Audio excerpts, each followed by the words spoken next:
Assalamualaikum warahmatullahi wabarakatuh, Sobat Kabar Banten. Waalaikumsalam. Bertemu lagi bersama saya Irfan Muntaha dalam podcast Kabar Banten. Saya mengajak Sobat untuk berbincang dengan anggota DPRD Provinsi Banten yang menginspirasi kita semua, Bapak Haji Gembong R. Sumedi. Assalamualaikum warahmatullahi wabarakatuh. Waalaikumsalam. Bapak sehat? Alhamdulillah. Alhamdulillah. Kang Irfan, seger aja nih Kang Irfan. Alhamdulillah. Meskipun Alhamdulillah sedang berpuasa nih Pak. Oh, insyaallah. Mudah-mudahan Bapak juga. Amin. Enggak lagi puasa aja segar, gimana nggak puasa? Amin. Soalnya sahurnya tepat waktu Pak. Oh.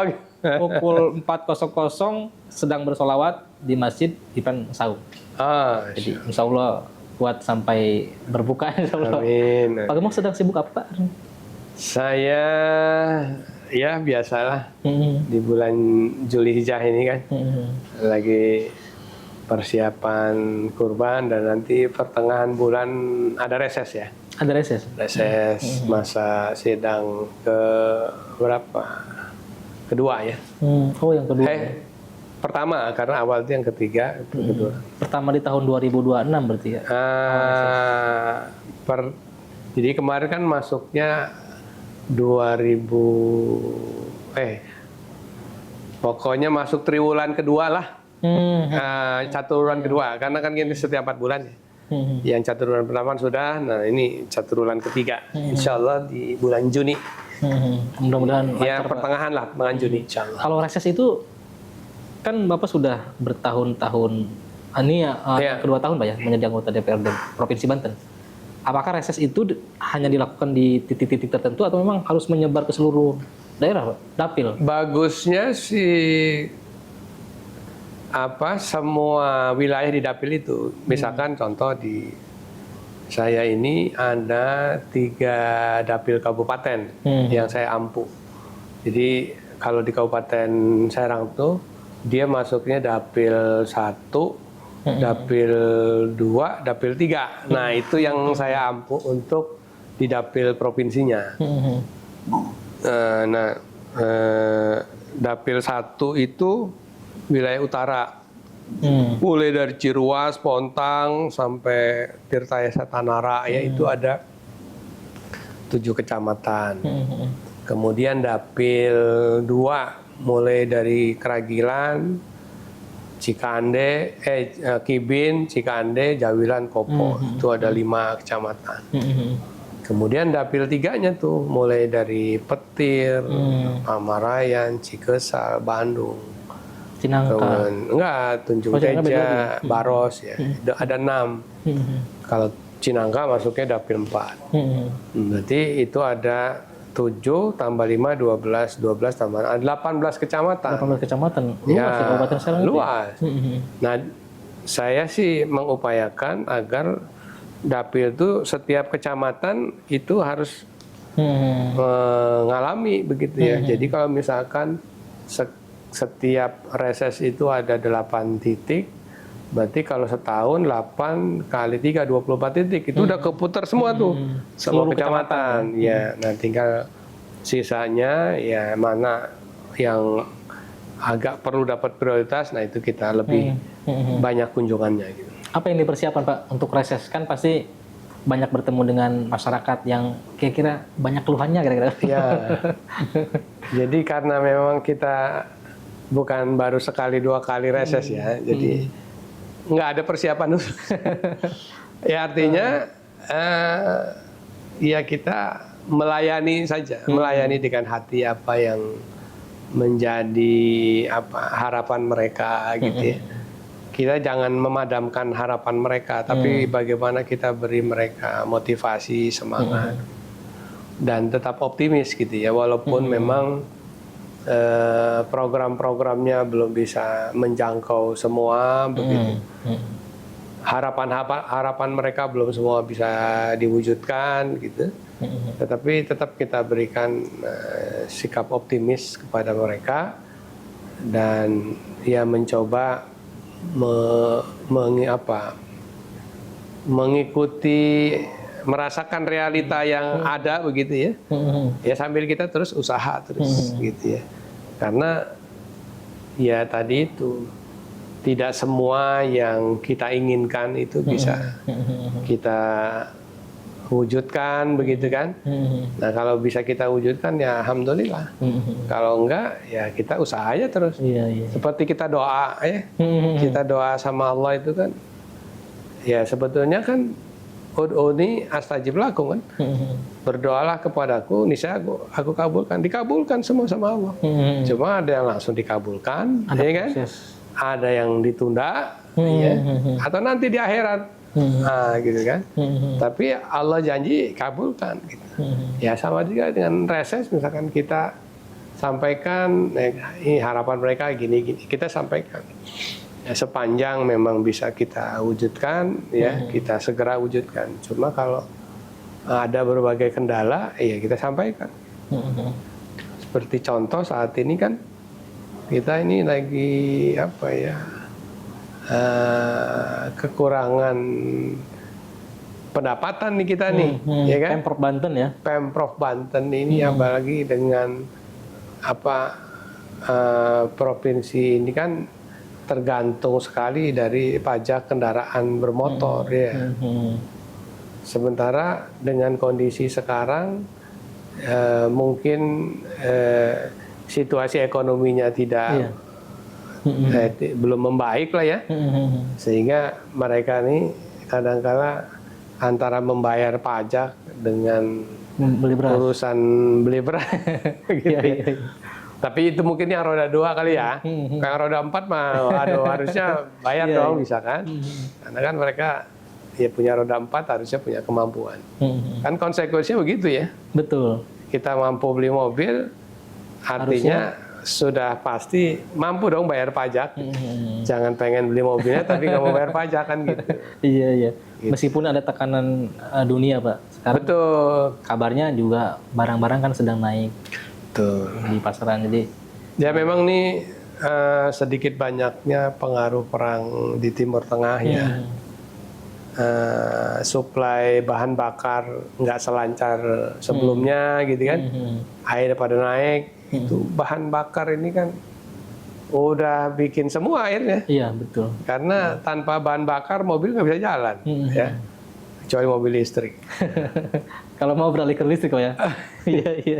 Tapi itu mungkin menjadi pengingat, Pak. Nanti ketika reses bisa jadi yang pertama kali dikeluhkan, Pak, harga gas. Nah, kira-kira begitu. Iya, bisa jadi begitu. Pak Gembong, dari sekian lama menerima atau melaksanakan reses dari titik-titik di wilayah dapil Bapak, yang masih terngiang sekarang, aspirasi apa yang kira-kira belum terlaksana oleh pemerintah Provinsi Banten? Ya, terutama kalau dapil saya itu yang paling mengemuka pengangguran. Pengangguran ya? Pengangguran. Jadi mereka itu istilahnya sehari-hari tinggal di situ. Sementara mereka setiap hari melihat orang bekerja di daerah mereka, di pabriknya gitu ya. Tapi kok mereka nggak bisa masuk gitu ya. Kalaupun mereka mau masuk itu harus bayar. Ini realita. Realita yang ada. Kadang-kadang saya juga suka sedih juga gitu ya ketika ada yang minta masukin kerja gitu kan. Ya sebetulnya kalau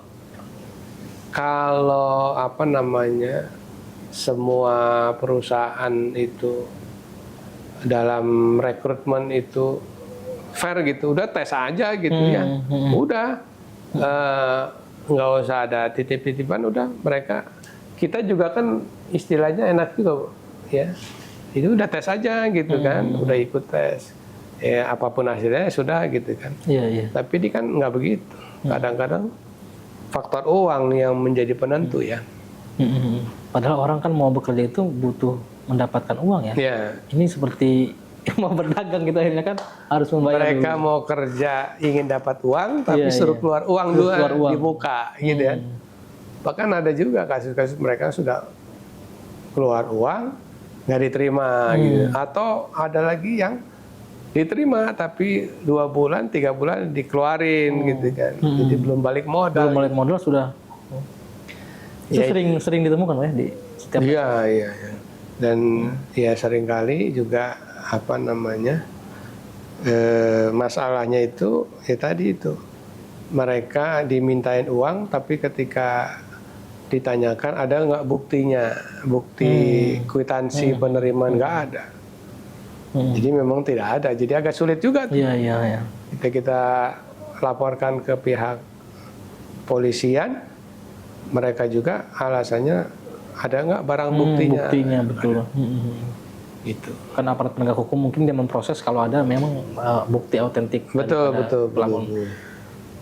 Agak miris Pak ya, bukan agak miris, memang miris Pak ya. Miris. Karena kan wilayah Kabupaten Serang ya terkenal dengan wilayah industri Pak ya. Betul. Dan dengan temuan ini Pak, sebenarnya apa sih yang menjadi PR pemerintah? Apakah memang pengawasannya perlu diperketat atau memang masyarakatnya juga yang perlu diedukasi nih soalnya? Ya, jadi sesungguhnya masalah ini kan bukan hanya terjadi tahun-tahun ini ya, udah lama sebetulnya, sejak saya masih di DPRD Kabupaten. Bahkan kemarin itu juga Ibu Bupati Serang, Ibu Ratu Rahmatul Zakia juga kan sempat turun tangan tuh kan, semua calo di apa, ya nggak boleh lah untuk penerimaan. Tapi ya faktanya saat ini di lapangan masih terjadi. Gitu ya.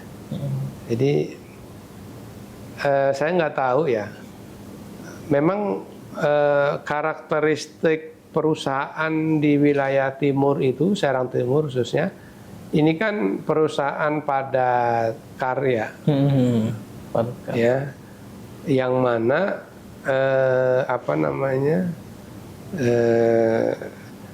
karyawan itu sepertinya tidak dibutuhkan banyak skill kalau saya melihatnya ya, sehingga seringkali mereka nggak pernah tuh dites tulis apa gitu ya, tes matematik, fisika apa gitu ya. Nah akhirnya yang sering kali jadi penentu uang tuh, apalagi istilahnya antara supply dan demand-nya itu kan biasa prinsip ekonomi kan. Mereka yang mau masuk kerja nih lebih banyak daripada kebutuhannya, ya akhirnya ya ada oknum-oknum gitu, tanda kutip, yang manfaatkan kondisi ini gitu ya.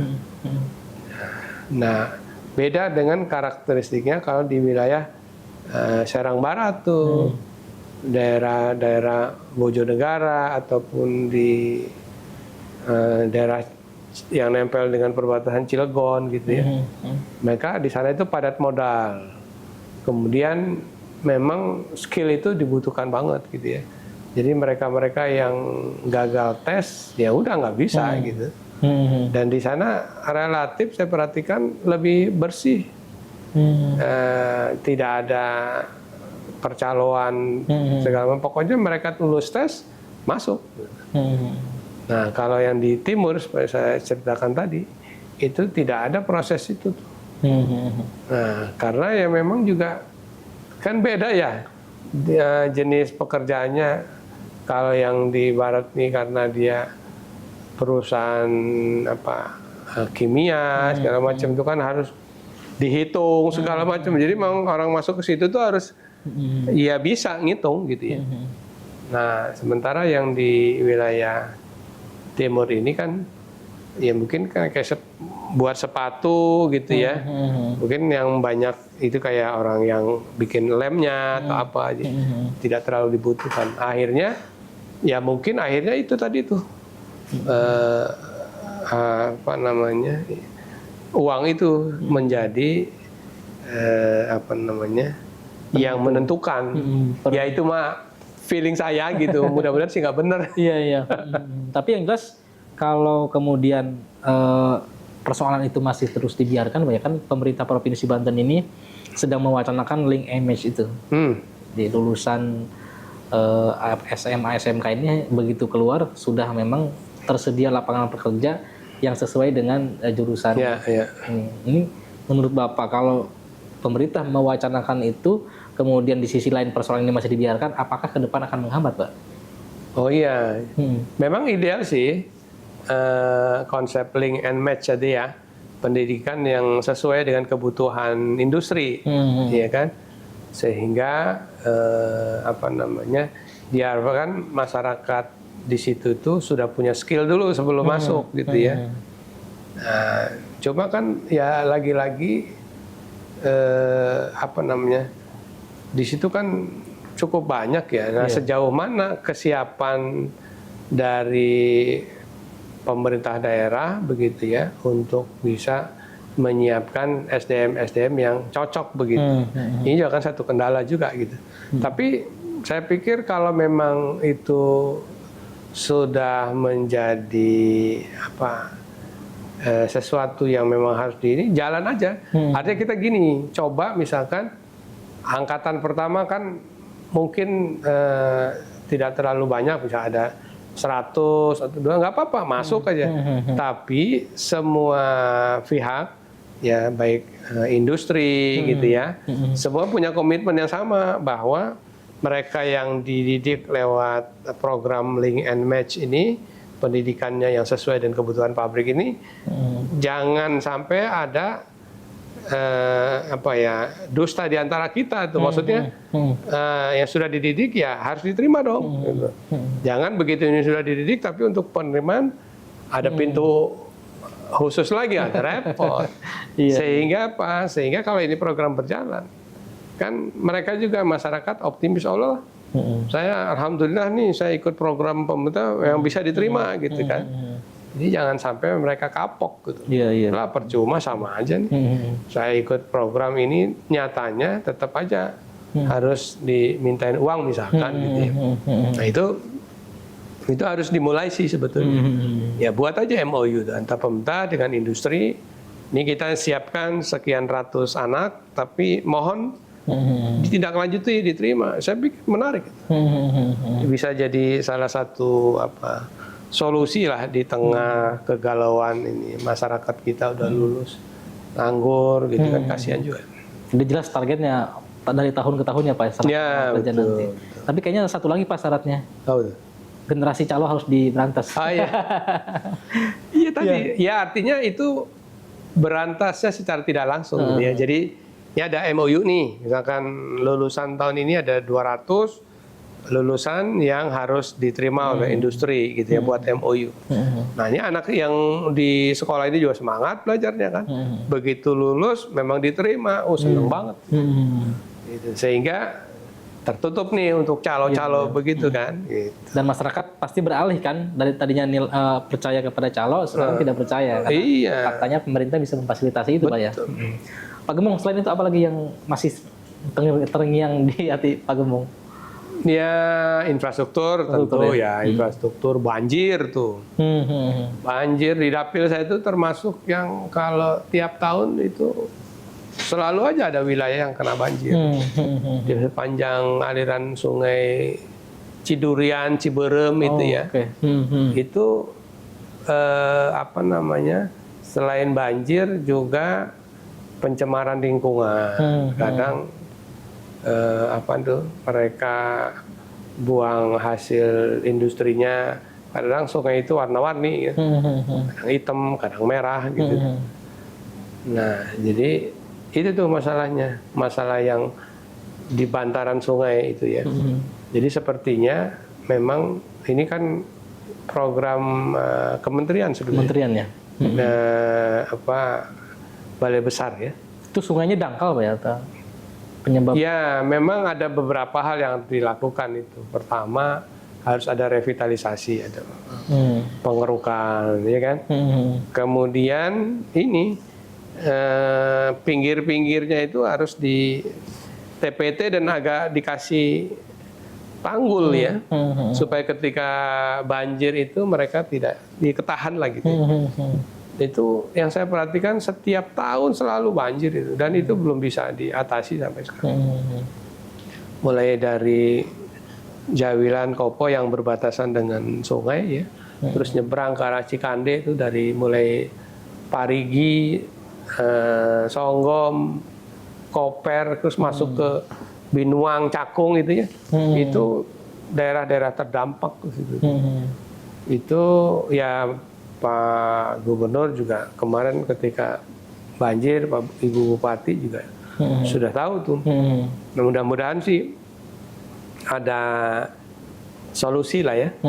Nah, tapi teruslah kita upayakan ya, terutama ke kementerian ini untuk karena Banten ini khususnya Serang ya termasuk Tangerang juga sih ya, itu setiap hujan itu merupakan daerah yang selalu saja banjir Pak ya. Banjir.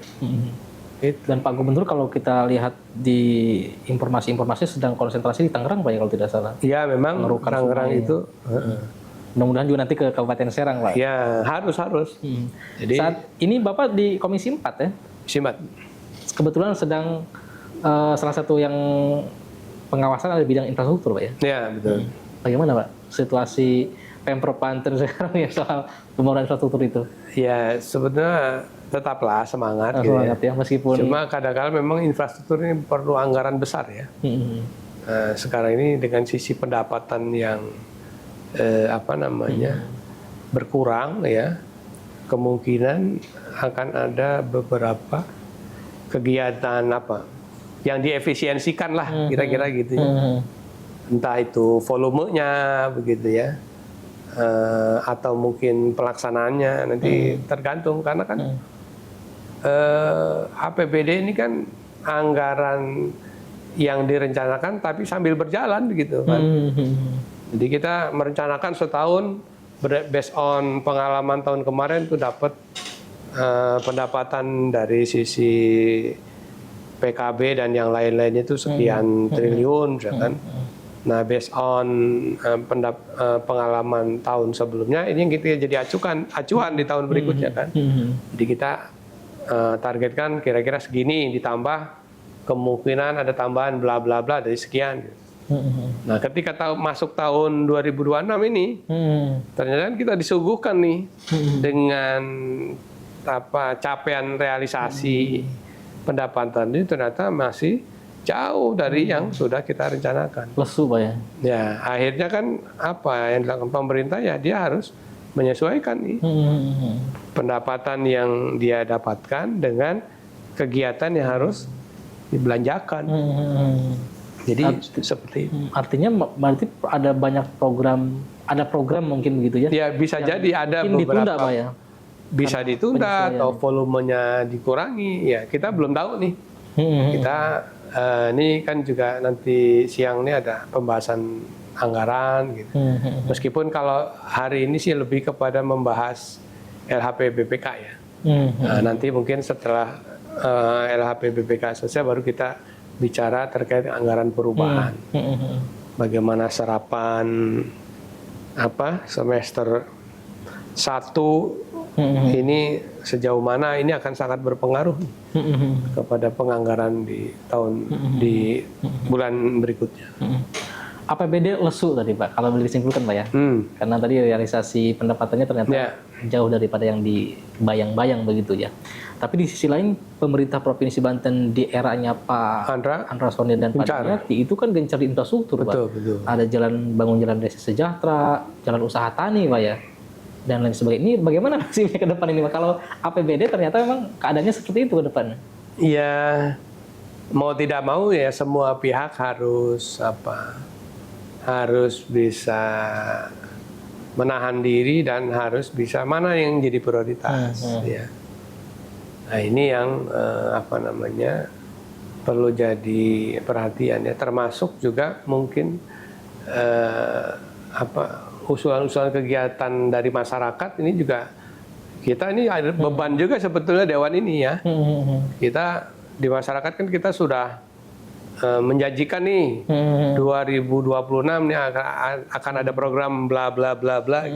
Nah begitu ada pengurangan pendapatan ini, wah ini jadi kita sempat was-was juga nih saat ini kan, bisa jalan kan nih, harapan masyarakat kan gitu, jangan sampai ya kita kehilangan muka di hadapan konstituen masyarakat kan, mereka sudah disosialisasikan gitu, mereka akan dapat bantuan untuk bank sampah misalkan cator misalkan itu ternyata nggak turun, waduh kita jadi beban masyarakat itu. Berat juga jadi anggota dewan. Berat itu.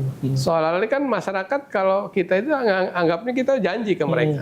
Pak Dewan gimana? Udah janji barangnya nggak turun. Waduh. Itu jadi beban kita. Yang disalahin nanti bukan dinas tapi anggota dewan. Anggota dewan. Mereka nggak mau tahu kan? Iya.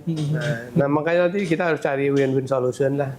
Nanti ya coba di Banggar seperti apa nih solusinya supaya kegiatan kita juga jalan gitu kan. Nah, apakah nanti kita lihat tukinnya teman-teman ASN ini kan, waduh tukin gede karena tukin itu kan sebetulnya tinggi ketika Pak WH jadi gubernur. Karena memang pendapatan kita tinggi waktu itu. Kita pernah kan sampai APBD kita kan 13 triliun. Di zamannya Pak WH itu? Zaman Pak WH, karena memang pendapatan kita banyak. Iya. Nah sekarang dengan ada era mobil listrik, kemudian juga ada berbagai masalah begitu. Pengurangan dari pusat Pak ya? Ya, transfer daerah juga berkurang kan? Ya kita harus kalau kita melihat sesuatu yang sudah harus ada action harus kita lakukan. Ibaratnya kalau kapal nih, ya, kalau misalnya udah mulai oleng-oleng keberatan beban, nih mana yang harus diselamatkan kan tentu kapal dan para penumpangnya nih. Mana nih yang harus supaya kapal bisa terus melaju. Nah ini juga harus dipikirkan nih. Ya, kalau misalkan harus tukin yang itu ya mungkin teman-teman ASN juga harus bisa legowo gitu kan. Kita nggak hilangkan, nggak dipotong aja. Demi masa depan pembangunan Banten ya? Iya, demi ya kan tanpa ada masyarakat juga apalah artinya pemerintah kan gitu. Sementara kita ingin membela, ingin memenuhi harapan masyarakat kan. Seperti itu. Mitra Komisi 4 sudah rapat Pak ya menyikapi adanya. Oh belum ya? Ini belum. Terakhir rapat kemarin kita baru evaluasi program. Nah setelah ada rencana efisiensi ini kita belum nih, makanya memang seharusnya ketemu. Jadi jangan sampai program-program usulan masyarakat ini di hold gitu atau apalagi sampai dibatalkan. Khususnya program Bang Andra ya Pak, yang sekarang menjadi primadonanya masyarakat. Iya, betul. Jalan bangun jalan desa. Tapi kalau bicara soal serapan Pak, ini memasuki triwulan ke-3 ya? Triwulan ketiga. Nah, di triwulan 1 dan 2 serapan sudah ya kan triwulan 1 kan sampai Maret. Ini masuk sekarang triwulan 2 dong. Triwulan April, Mei, Juni. Ya. Memang kemarin tuh waktu kita lihat triwulan pertama itu serapannya masih rendah banget ya. Baru sekitar 10-20%. Dan itu pun juga lebih kepada serapan operasi rutin ya, gaji pegawai apa gitu. Yang kegiatan-kegiatan belum. Nah, di triwulan kedua ini sudah mulai ada nih penyerapan ya. Kayak kemarin juga ada sosialisasi terkait bank sampah gitu, itu sudah mulai. Ya puncak-puncaknya sih nanti di triwulan 3 dan 4. Ya mudah-mudahan sih kita berharap di triwulan 3, 4 itu ya pendapatan naik lah. Amin. Jadi banyak masyarakat yang menyadari pentingnya pajak atau mungkin juga ya perang sudah selesai begitu ya. Amin. Sehingga minyak turun, ekonomi bergairah kan lagi. Gitu tuh kita berharapnya. Ya kita banyak ini deh bermohon pada Allah ya, situasi yang terbaik begitu. Jadi ya mudah-mudahan kita berharap kalau situasi membaik triwulan 3 dan 4 ya mungkin pendapatan kita masuk, nah itu bisa kita kejar di situ.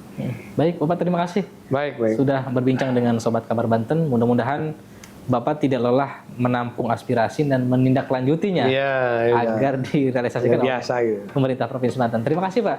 Ya, enggak. Sobat Kabar Banten, itulah perbincangan saya dengan anggota DPRD Provinsi Banten dari Komisi 4 DPRD Provinsi Banten. Saksikan terus podcast Kabar Banten. Bila taufiq wal hidayah. Assalamualaikum warahmatullahi wabarakatuh.